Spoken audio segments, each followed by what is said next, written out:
Thank you so much for joining us for CBN News Watch. I'm Ephraim Graham. Ahead today, why was cocaine in the White House and how did it get there? That's what the Secret Service is trying to find out, and some lawmakers have some questions of their own.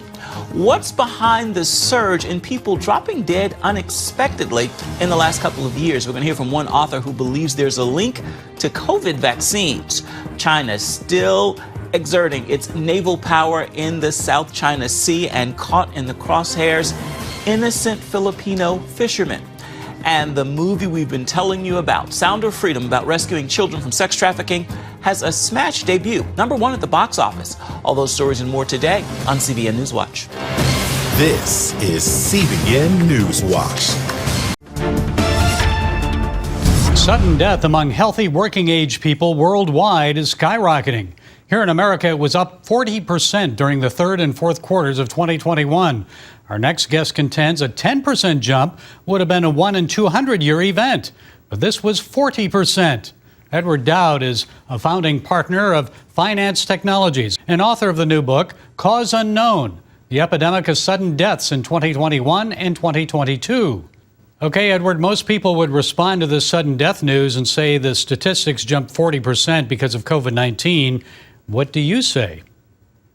Yeah, so in 2020, it was mostly old folks who died of COVID with comorbidities. Then there was a sudden mix shift in 2021 and 22 and continues in 23. And my work and my partner's work points to something that happened with the employed of our country. It's been detrimental to your health to be employed in 21 and 22. And we examined the Society of Actuaries, which is an industry group for insurers that does surveys. In August of 22, they came out with a survey for their group life policyholders. And group life is a specific policy for those who onboard to Fortune 500 or mid-sized companies. You get this death benefit as kind of a freebie when you onboard, and you get 1 or 2 extra salary. Should you die, you get that. Your family gets that, or your beneficiary. You have to be employed at the time you get it. Well, this is a great business for insurance companies. And in 2021, the whole industry experienced 40% excess death in ages 25 through 64. The millennials, 25 through 44, were hard hit particularly. The group life policyholders generally die at 1/3 the rate of the general U.S. population in any given year. And in 2021, I just said they had 40% excess death. The general U.S. population had 32% excess death. Well, it seems like, tell us about some of these unexpected sudden deaths. It seems like there are a lot of them. I mean, just from a Google search, you can find like a lot of 12, 14, 16, 18-year-olds that are just dropping dead suddenly. Tell us more. Right. And in my book, I talk about sudden death, and we look at the sudden deaths of athletes, which, did it happen before 21? It did. There was a study in 2006 by the Lausanne Institute in Switzerland that showed over the course of 38 years, they found 1,101 sudden athletic deaths, which is about 29 a year globally.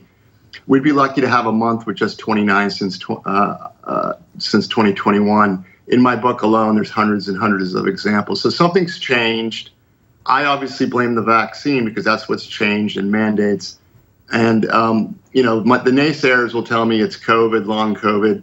Well, if that's the case, why did it not affect the young in 2020? And so we have a health problem, a national health crisis, and at the very least, it should be examined and discussed openly.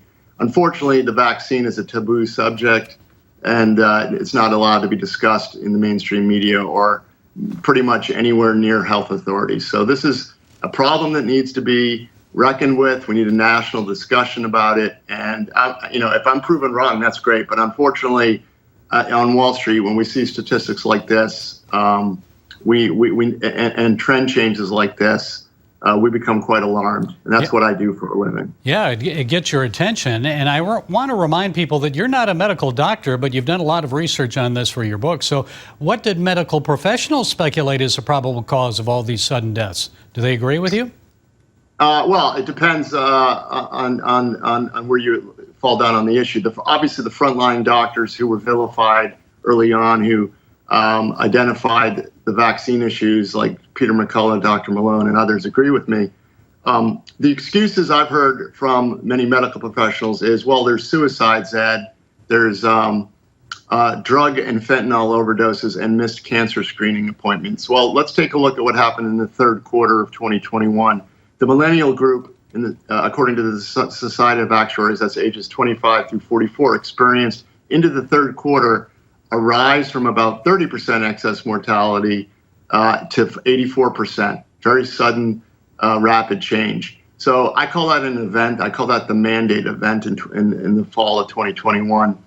And to say that Fortune 500 and mid-sized company employees had a suicide pact doesn't make any sense to me.